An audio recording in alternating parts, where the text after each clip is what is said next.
गुरुर्ब्रह्मा गुरुर्विष्णू गुरुर्देवो महेश्वरा गुरुर साक्षात परब्रह्म तस्मै श्री गुरुदेव. आपण इथं कशा करता आलेलो आहोत ही गोष्ट प्रत्येकाला क्लिअर असली पाहिजे. This is not meditation, this is not puja, this is not धार्मिक शिक्षण. मग आपण इथं आलोय कशा करता? This is a manifestation class. I am not Baba, Bua, Bapu or Guru. I am not a spiritual master. I am a doctor. आणि doctor म्हणून सायन्सचा स्टुडंट आणि सायन्स आणि स्पिरिच्युअलिटी याच्यातला संबंध काय आहे? स्पिरिच्युअलिटी ज्याला आपण अध्यात्म म्हणतो. बरेच लोक कन्फ्युज होतात. अध्यात्माला धर्माशी कन्फ्यूज करतात. आणि मग धार्मिक शिक्षण कशासाठी आहे? तर धार्मिक शिक्षण आज जे जगात दुःख, दारिद्र्य, निराशा, खून, बलात्कार, अरे 4 महिन्यावर लग्न आलंय आणि आज जिच्या बरोबर लग्न ठरलंय तीच तिच्या नवऱ्याला वरून ढकलून देते. समाजात चाललंय हे घडू नये याच्याकरता धार्मिक शिक्षण आहे. पण धार्मिक शिक्षण म्हणजे स्पिरिच्युअलिटी नव्हे. Both are absolutely different thing. Spirituality nothing to do with धार्मिक शिक्षण. तुम्ही धार्मिक असा, अधार्मिक असा, हिंदू असा, मुसलमान असा, ख्रिश्चन असा, सिख असा, स्त्री असा, पुरुष असा, ब्राह्मण असा, हर देश में तू, हर भेष में तू, तेरे नाम अनेक तू एक ही है. हर देश में तू, हर भेष में तू, तेरे नाम अनेक तू एक ही है. तेरी रंग भूमि यहाँ विश्व धरा, हर खेल में मेल में तू है तो है. हर देश में तू, हर भेष में तू, तेरे नाम अनेक तू एक ही है. मी कोण आहे हे समजून घेणं महत्वाचं आहे. आणि स्वतःला जाणून घेणं यालाच म्हणतात अध्यात्म. स्वतःला जाणून घेणं यालाच म्हणतात spirituality. Spirituality didn't know the धर्म. आणि स्पिरिच्युअलिटीला फक्त एकच धर्म माहिती आहे. मी आत्मा आहे, त्या परमात्म्याचा एक अंश. He is the sun and I am the ray. तो समुद्र आहे दया, प्रेम, भक्ती, श्रद्धा आणि आनंदाचा. मी त्याचा एक थेंब. पण जोपर्यंत मी स्वतःला त्याच्यापासून वेगळा समजतो तोपर्यंत नष्ट होण्याचा धोका असतो. एकदा का माझ्यातला मी तो झाला की तो आणि मी एकच होऊन जातो. And this is the crux of spirituality. But unfortunately most of the people don't know the exact what is spirituality. I am telling you, spirituality is a pure science. This is science beyond science. मग हे शास्त्र काय आहे? हे शास्त्र सगळ्यात महत्वाचं हे समजून घेतलं पाहिजे. डॉक्टर म्हणून मी या शरीराचा अभ्यास केला. अॅनाटॉमी मध्ये मी या शरीराचं स्ट्रक्चर शिकलो. स्ट्रक्चर म्हणजे काय? डोळा कसा असतो आपल्याला माहिती आहे. डोळा सगळ्यात सुंदर डोळा कुणाचा आहे? हरणासारखे डोळे तुझे, हरणासारखे डोळे तुझे. कमल नयन असं आपण उपमा देतो. पण डोळ्याचं चित्र एखाद्या सामान्य माणसाला काढायला सांगितलं तर तो कसं काढेल? जसं दिसतं तसा डोळा काढेल. पण एका डॉक्टरला जर डोळा काढायला सांगितला तर तो असा गोल काढेल. विषय समजून घ्या. कारण डॉक्टरला काय माहितीये? डोळ्याची अॅनाटॉमी माहितीये, त्याचं स्ट्रक्चर माहितीये. कॉर्निया कशाला म्हणायचं, रेटायना कशाला म्हणायचं, विट्रियस फ्लुइड काय असतं, डोळ्याची संरचना काय आहे, दृष्टी आपण कशी बघतो. त्या एखादं चित्र आपण बघितलं की त्याचं रेटायनावर कसं चित्र, इमेज कशी उमटते, तिचं मागे ब्रेन मध्ये तिचं अनालिसिस कसं होतं, हे सगळं डॉक्टरला माहिती आहे. पण त्याच्यासाठी त्या डॉक्टरला अॅनाटॉमी शिकायला लागते, म्हणजे या शरीराचं स्ट्रक्चर समजून घ्यायला लागतं. नंतर या शरीराचं फंक्शन समजून घ्यायला लागतं. फंक्शन म्हणजे कसं कार्य करतं, न्यूरॉन्स कसे कार्य करतात, हार्ट कसं कार्य करतं, लिव्हर कसं मेटाबॉलिझम करतं, इंटेस्टाईन कसं डायजेशन करतात, तुमची जेनायटो युरिनरी सिस्टीम कसं रिप्रोडक्शन करतं, हे सगळं फंक्शन डॉक्टर शिकून घेतो. त्याच्यातल्या बायोकेमिकल समजून घेतात, म्हणजे हार्मोन्स समजून घेतात, न्यूरो ट्रान्समीटर समजून घेतात, डोपामिनचा काय रोल आहे, तुम्ही ज्यावेळेस हसतात त्यावेळेस कोणतं हार्मोन रिलीज होतात, हॅपी हार्मोन्स कोणते, सॅड हार्मोन्स कोणते, हे सगळं आम्हाला 10 वर्ष शिकवलं गेलं. नीट समजून घ्या. आणि याच्याने मी फक्त शरीर शिकलो. आणि मी जेव्हा माझ्या टीचरला प्रश्न विचारला की हो पण हे शरीर, एक गोष्ट जर नसली ना तर तुमचं रक्ताभिसरण, तुमचा श्वासोच्छ्वास, तुमचं काय न्यूरो ट्रान्समिशन हे सगळं झिरो होऊन जातो. हे झिरो होऊन जातं. ती वस्तू कोणती? तो म्हणजे तुमचा प्राण, तो म्हणजे तुमचा आत्मा, तो म्हणजे तुमचा स्पिरिट, तो म्हणजे तुमचा जीव. काय तुम्हाला नाव द्यायचं ते नाव द्या. नाम में क्या रखा है. पण एक वस्तू आहे की जी वस्तू या शरीरातून निघून गेली की आपण म्हणतो सकाराम चांगला होता हो, पण गेला बिचारा. मग हे खाली काय पडलेलं आहे? ही तर त्याची बॉडी आहे. ही बॉडी आहे. या बॉडीला की तुम्ही किती दूध टाकलं, शिपा टाकल्यात, गंगाजल टाकलं, ती काय उठून बसत नाही. अहो सकाराम लय चांगला माणूस होता, गेला. लय चांगलं काम केलं, 4 सुना, 4 लेकी, पुरुषार्थ केला, आमदार झाला, हय गावात मान सन्मान, ती शाळा त्यानेच बांधली, तो तलाव त्यानेच बांधलाय, लय चांगला माणूस. अरे इथं आहे ना तू झोपलेला नाही हो, रात्री हार्ट अटॅक आला आणि तो गेला. हे सगळ्यांना कळतं. पण माझा प्रश्न आहे तो आला कुठून होता? माझा प्रश्न आहे तो आला कशा करता होता? का धरणं बांधायला आला होता? अनेक लोकांनी धरणं बांधलेत. तो समाजसेवा करायला आला होता. अनेक लोकांनी समाजसेवा केली. तो मुलांना जन्म देऊन सुना घरी आणण्याकरता आणि आतवंडा पंतवंडांना निर्माण करण्याकरता आला होता? नाही. मी पण कोणाचा तरी मुलगा आहे. पण मी माझ्या पप्पांना विचारलं की तुम्ही कोणाचे मुलगा आहात? ते म्हटले त्र्यंबक कृष्णा निकम.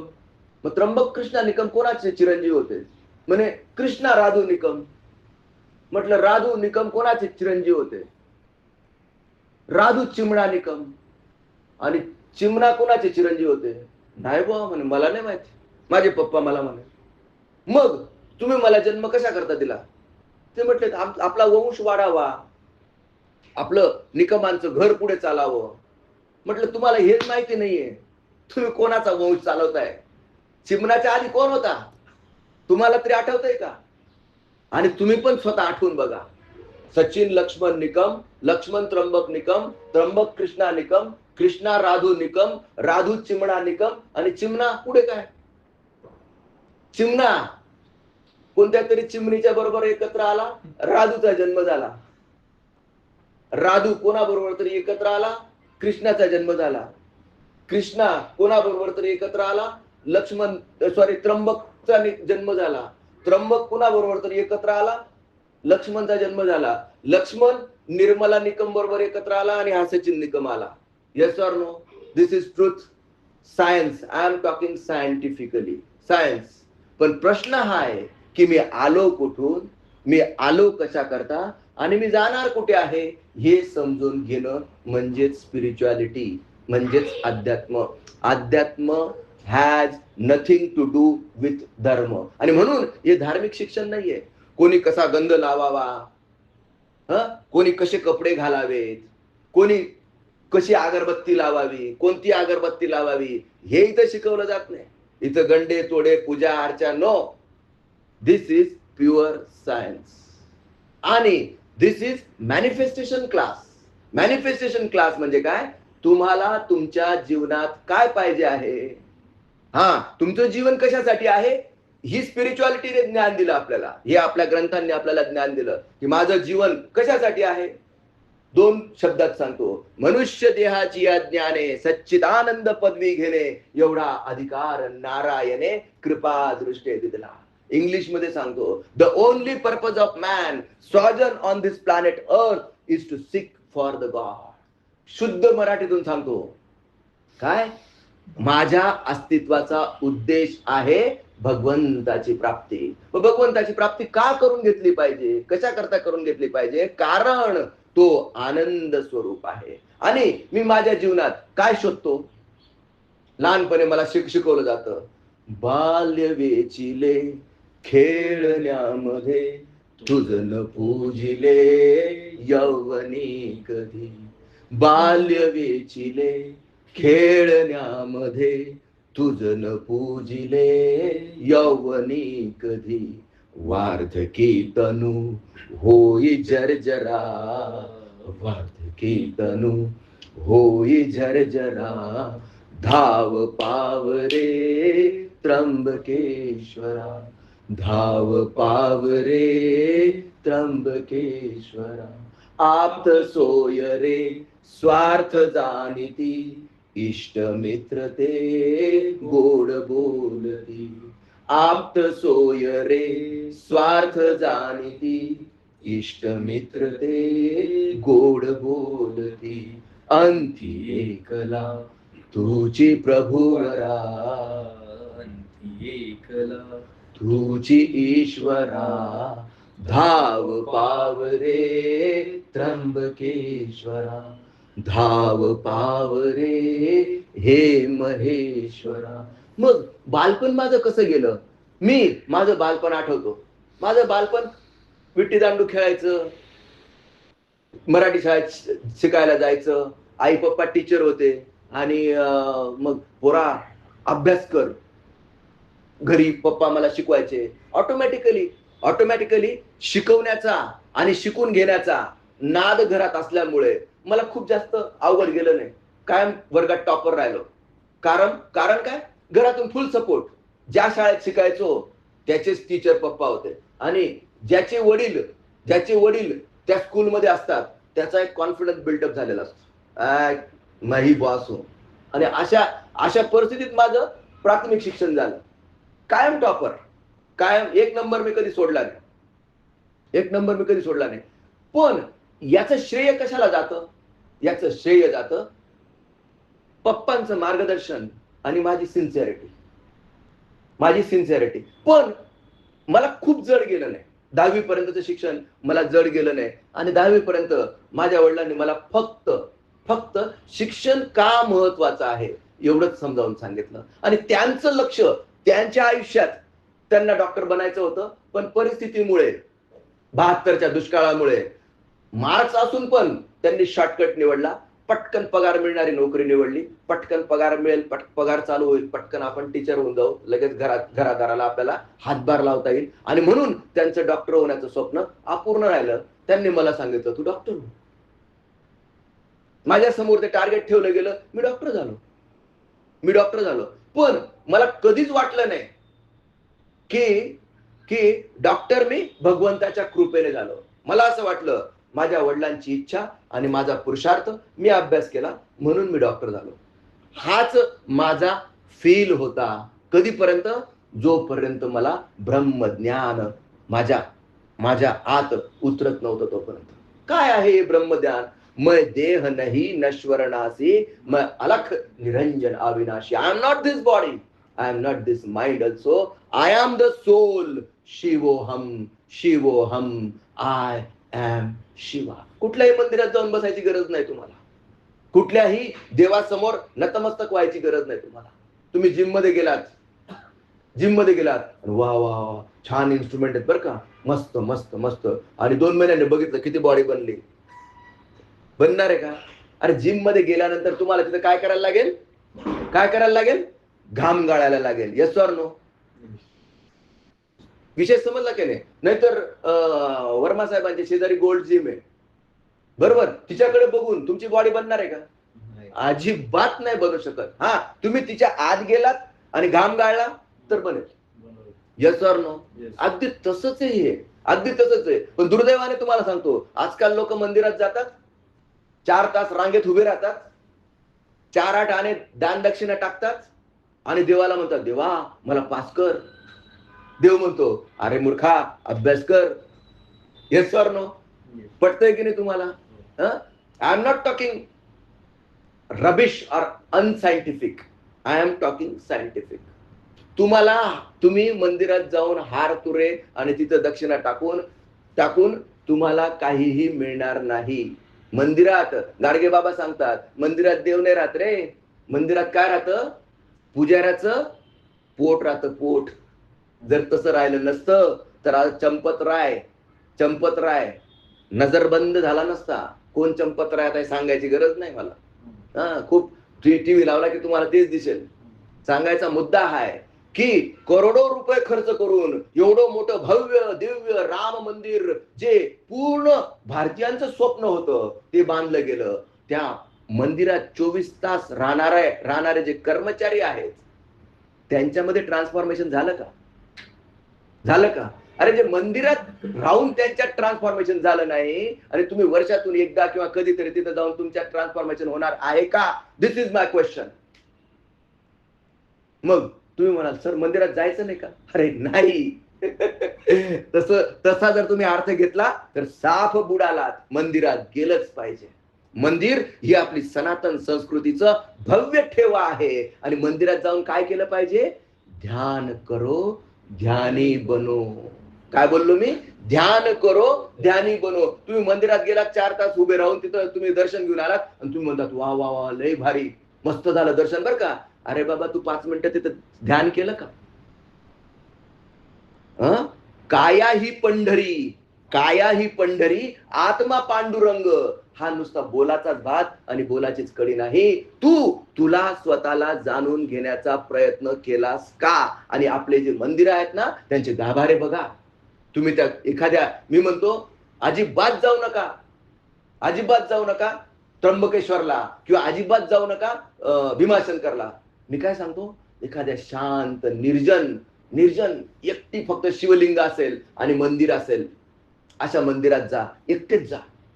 प्रयोग करून बघा एकदा, एकटेच जा. मंदिर जर अस्वच्छ असेल ना, तर थोडस खूप जास्त स्वच्छता करण्याच्या फंदात पडू नका. ते जे शिवलिंग आहे ना, त्या शिवलिंगाच्या आजूबाजूचा कचरा साफ करून घ्या, जर तिथं कचरा असेल तर. आणि मस्त छान आसन टाका, उदबत्ती लावा, एक आरती म्हणजे प्रकाश, एक मिनमिनती ज्योत, आणि तिथं फक्त 10 मिनिटं बसा आणि स्वतःला प्रश्न विचारा की मी कोण आहे? हे शरीर म्हणजे मी आहे का? हे मन म्हणजे मी आहे का? अरे मी तर शरीर आणि मनाच्या पलीकडे जे शुद्ध नित्य बुद्ध आत्मतत्व आहे, ते माझं खरं स्वरूप आहे. आणि हे तुम्हाला आपोआप समजेल. कोणी समजावून सांगायची आवश्यकता नाही. तुम्हाला तुमचं कळलं पाहिजे की मी कोण आहे, मी कुठून आलेलो आहे, मी इथं कशा करता आलेलो आहे. आणि आपण इथं जे करतो ना, महर्षी पतंजली क्रियायोग करतो. आणि हा महर्षी पतंजली क्रियायोग मला माझ्या गुरु परंपरेतून प्राप्त झाला. 20 वर्षाची साधना आहे. आणि म्हणून छाती ठोकून सांगतो, काय यारे लहान थोर, तुका म्हणे मांडले दुकान, देतो मोलाविन साऱ्या वस्तू. पण दुर्दैवाने सांगावं असं वाटतं, कुणालाही नकोय साऱ्या वस्तू, कुणालाही नकोय. दिस इज द मॅनिफेस्टेशन क्लास. आणि काय मॅनिफेस्ट करू शकतो आपण? अरे तुला जे पाहिजे ते तू मॅनिफेस्टेशन करू शकतो. तुला जे हवं ते तू प्राप्त करू शकतो. फक्त मला तुझी एकच गोष्ट दे. काय? यस, तुझी ऑनेस्टी आणि ट्रान्सपरन्सी. आणि ती पण मला नको, तुझी स्वतःची स्वतःला ठेव. बरं, आपण कालच मी तुम्हाला सांगितलं, आपण बुरखे घालून जगतो, आपण मुखवटे घालून जगतो. मी काय म्हणतो, निदान स्वतःला तरी फसवू नका. स्वतःशी तरी प्रामाणिक राहा, स्वतःशी तरी इमानदार राहा. कारण मला साधं सिंपल उदाहरण, आता हे रिसेंटच उदाहरण घेतो.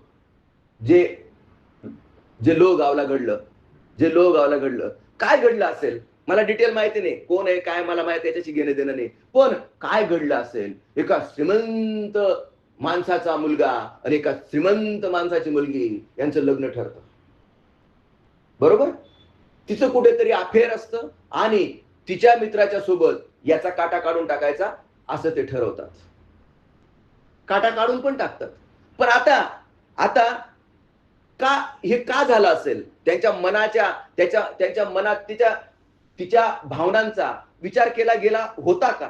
का फक्त तुम्ही उदयपूरच्या पॅलेसमध्ये तुमचं बुकिंग करून तुम्ही लग्न काढलं आणि 2 विमानं बुक केलेत म्हणजे सगळं झालं का? म्हणजे तिच्या आई-वडिलांना किंवा त्याच्या आई-वडिलांना वाटतं, की आम्ही तर खूप आमची जबाबदारी पूर्ण करतोय. पण आपण कुठे प्रेशराईज करून हे घडवून आणत आहोत का? मनाचा खेळ आपण समजून घेतला पाहिजे. आणि त्यांना काय वाटलं, की आपण ढकलून दिलं आणि काम झालं. अरे नाही रे, एवढं सोपं नाही ना. एवढं सोपं नाहीये. पकडले गेलेत बिचारे. मी त्यांना बिचारे म्हणतो. सर तुम्ही त्यांना बिचारे म्हणते तर खुनी आहेत. ते तर खुनी आहेत. हा सगळा कर्मांचा सिद्धांत आहे. कोणीतरी कुणाचे तरी कर्म फेडून राहिलं, कोणीतरी वसूल करून राहिलं. हे इतक्या लवकर कदाचित तुम्हाला समजणार नाही. पण हळू कर्मांचा सिद्धांत काय असतो? मी कशासाठी इथं आलेलो आहे? आणि मी कशासाठी आलोय? माझं स्पष्ट सांगणं मी आनंदाने जीवन जगण्यासाठी मी इथं आलेलो आहे. मग माझ्या जीवनात दुःख का येतं? हे आपणच पेरलेले बीज आहेत की जे उगवतात. मग तुम्ही म्हणाल मी तो काही कोणाचं वाईट केलं नाही. अरे बाबा, शरीराने वाईट नसेल केलं, मनाने? शेजारच्याने टीव्ही घेतला मोठा, तुझ्या पोटात दुखलं होतं की नाही? त्याचा पेढा तुला गोड लागला होता का? खरं इमानदारीने उत्तर द्यायचं. एखाद्याने मोठी गाडी घेतली तर त्याची गाडी पंक्चर होऊन जावी असं तुझ्या मनात आलं होतं का? बोए पेड़ बबूल के तो आम कहां से आए. तुम्ही म्हणाल सर असं जर म्हटलं तर मग मी तर बधाच पापी आहे. असं म्हणू शकतात तुम्ही, असं वाटू शकतं. पण या जगात पापही नाही, या जगात पुण्यही नाही. या जगात फक्त कर्म आहेत आणि कर्म फक्त शरीराचे नाहीये. काया वाचा आणि मनाने आपण काय कर्म करतो त्या कर्माचं फळ तुम्हाला भोगावंच लागेल. आणि तुम्ही म्हणाल सर मग याच्यातून सुटका होण्याचा काही मार्ग आहे का? आहे ना, सुटका होण्याचा मार्ग पण मी तुम्हाला सांगतो. पण जे जे कठीण आणि डेंजरस कर्म असतात ते तुम्हाला फेडावेच लागतात. आणि याच्यासाठी मी तुम्हाला एक छोटीशी गोष्ट सांगतो, नीट समजून घ्या. कर्माचा सिद्धांत अटळ आहे. कर्माचा परतफेड तुम्हाला करावीच लागते. जेव्हा सीतेचं अपहरण झालेलं होतं आणि राम हनुमानासोबत वालीला मारण्यासाठी सुग्रीव आणि वालीवाचं युद्ध झालं आणि बरोबर रामाने वालीला लपून मारलं. हे त्याच रामाचं कर्म होतं. आणि पुढच्या जन्मात जेव्हा रामच कृष्ण बनून आले त्यावेळेस रामाच्या मृत्यूला कारणीभूत पारध्याने लपून बाण मारला आणि कृष्णाच्या पायाला लागला आणि तोच कृष्णाचं भौतिक देह संपवण्यासाठी कारणीभूत ठरला. हा कर्मांचा सिद्धांत आहे. लक्षात घ्या. मला फक्त काय सांगायचंय की हा कर्मांचा सिद्धांत आहे. आणि म्हणून कर्म करताना सावध राहा. आणि कर्म कोणते? काया वाचा आणि मनाने. म्हणजे शरीर, वाचा म्हणजे बोलण्याने आणि मनात तुमचे कोणते विचार चालू आहेत. तुम्ही मनात एखाद्याचं वाईट चिंतलं, मनात एखाद्याची फायटिंग केली, स्वप्नात एखाद्याचा खून केला, स्वप्नात बलात्कार केला, या सगळ्या कर्मांचे फळ तुम्हाला भोगावे लागतात. आणि नुसते ह्या जन्मातलेच नाही, तुम्ही कधी किडा होतात, कधी मुंगी होतात, कधी तृण होतात, कधी झाड होतात, कधी फिश होतात, कधी बेडूक होतात, कधी मगर होतात, कधी साप होतात, कधी कबूतर होतात, कधी गरुड होतात. 84 लक्ष योने फिरून तुम्हाला हा नरदेह प्राप्त झालेला आहे. आणि मनुष्य देहाची या ज्ञाने सच्चिदानंद पदवी घेणे एवढा अधिकार नारायणे कृपा दृष्टे दिला. लक्षात घ्या. आपल्याला या 84 लक्ष योनींमध्ये फिरून आल्यानंतर आपल्या कर्मांचे डोंगर किती असतील लक्षात घ्या. किती वेळा जन्मा यावे, किती व्हावे फजित. एक योनी कोटी कोटी फेरा. आणि असंच मनुष्य म्हणून किती फेरे मारायचे आपल्याला तुम्ही ठरवून घ्या. पुन्हा पुनरपि जननम पुनरपि मरणम पुनरपि जननी जठरे शयनम. यह संसार बहु दुस्तारे, यह संसार बहु दुस्तारे, कृपया पारे पाहे मुरारे, कृपया पारे पाहे मुरारे. भज गोविंदम भज गोविंदम गोविंदम भज मूढमते. इलाज शंकराचार्यांनी सांगून ठेवला आहे. काय काय भज गोविंदम भज गोविंदम गोविंदम भज मूढमते. पण आता हेच ज्ञानोबा माऊलींनी सांगितलं वेगळ्या शब्दात. हे शंकराचार्यांनी सांगितलं होतं. आणि ज्ञानोबा माऊली हरिपाठात काय म्हणतात? हरिमुखे म्हणा हरिमुखे म्हणा हरिमुखे म्हणा हरिमुखे म्हणा पुण्याची गणना कोण करी. काय की तुम्ही फक्त भगवंताचं नामस्मरण करा, अखंड नामस्मरण करा. पण आपण ती एकतारा वाजवतो. काय असतं ते? विना वाजवतो, राम राम म्हणतो आणि राम नाम सत्य है, राम नाम सत्य है. आणि आजूबाजूचे म्हणतात गुलाब जामुन अच्छे है, गुलाब जामुन अच्छे है. सत्यानाश. विषय समजून घेतला पाहिजे. मन से बड़ा बहुरूपी न कोई, पल पल रचता स्वांग निराले. माया ममता में उलझा रहे वो, पड़ जाए जो मन के पाले. मन के बहकावे में न आ, मन राह भुलाए भ्रम में डाले. तू इस मन का दास न बन, इस मन को अपना दास बना ले. मनाचा दास बनून जगायचं की मनाचा बॉस बनून जगायचं? Choice is yours. जेवढं समजलं तेवढं समजलं, जे नाही समजलं ते द्या सोडून. पण तुम्ही सर्वांनी मनाचा बॉस बनून जगावं आणि तुम्हाला तुमच्या आयुष्यात जे मॅनिफेस्ट करायचं आहे ते मॅनिफेस्ट करून घ्यावं. इथं सिन्सिअरली 3 महिने या. Be the architect of your own happiness. काय बोललो मी? Be the architect of your own happiness and the secret lies within your breath. तुमच्या श्वासातच हे रहस्य दडलेलं आहे. कारण तुम्ही जन्माला आलात तेव्हा श्वास घेतला म्हणून तुमच्या वडिलांनी पेढे वाटले. जर तुम्ही श्वास घेतला नसता तर तुमच्या वडिलांनी पेढे नसते वाटले, अश्रू ढाळले असते तुमच्या जन्माच्या वेळेस. का? कारण मृत बेबी जन्माला आलं, स्टिल बर्थ. तुम्ही श्वास घेतला. श्वास घेण्यासाठी डॉक्टरांनी फटके मारून तुम्हाला रडवलं. तुम्ही रडलात आणि बाहेर आनंद झाला.